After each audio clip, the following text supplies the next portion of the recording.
Hello y'all, welcome back to another video dedicated to help you break out of any toxic behaviors or patterns in your relationship or personal life. I'm Coach Jeanette from @Jeanette.xzero on TikTok and Instagram, and if you're new here and you like anything personal growth or relationships, make sure that you hit the subscribe button and join the tribe.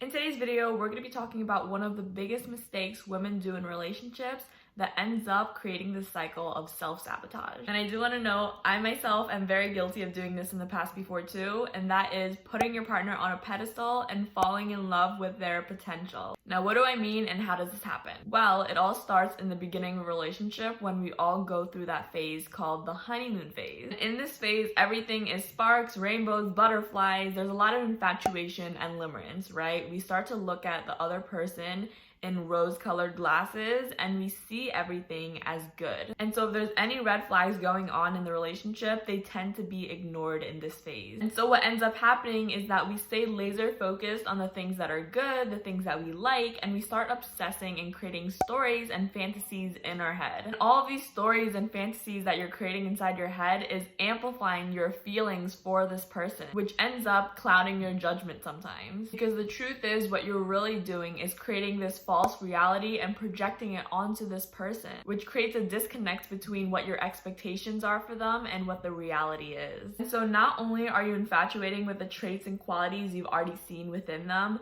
but you're infatuating with the stories, the fantasies, and this ideal person that you've created. And throughout all of this, you continue to put them on a pedestal, which ends up clouding your judgment. Because when you put people on a pedestal, you end up disempowering yourself subconsciously. And it fuels this narrative and perspective of coming from a place of lack and scarcity. And oftentimes, this is when we latch on to that one person, even though they might not be healthy for us. So when we move into the power struggle phase where the rose-colored glasses come off and things start getting real because facades and red flags can't stay hidden for that long, that is when we start self-sabotaging, because despite the red flags that we see, we stay laser focused on their potential. So even if they're not meeting our needs in the relationship, we tend to justify or ignore it because we tell ourselves that we've already invested so much time into the relationship and I'm attached and I want to see the good in them. And sometimes this means that we end up settling for less than what we deserve. Or even worse, we stay stuck in unhealthy relationships. And so what we want to do is stop creating these stories and fantasies about them that put them on a pedestal and make us fall in love with their potential and see the reality of the situation. And I saw this analogy about going grocery shopping and it was spot on in supporting this perspective. And so think about it this way. If we're going grocery shopping and we're looking for spinach and we go to Trader Joe's and we're looking around the produce aisle and we don't see any spinach,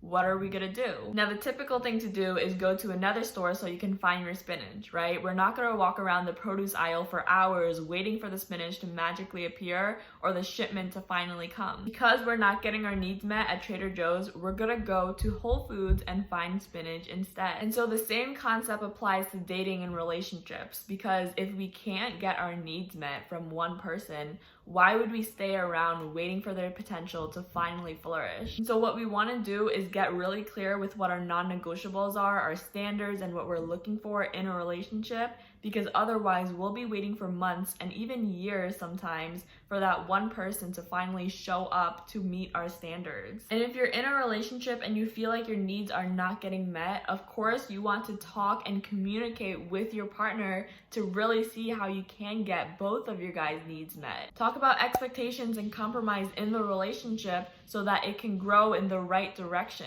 Because there's a point in every relationship where you can no longer excuse or justify their behaviors or actions. Otherwise, you'll just be enabling them. And so with that said, to wrap it all up, the message to you today is to really make sure that you don't put them on a pedestal and fall in love with their potential instead of the reality. Stop creating fantasies and stories about them in your head and really make sure that you find exactly what you're looking for in your partner. I hope you enjoyed this video today, and if you're ever looking for more one-on-one guidance, make sure that you message me on Instagram @Jeanette.xzero. And if you're on your healing journey, make sure that you join our loving and supportive community on Facebook. All the links will be in the description box below, and as always, you got this.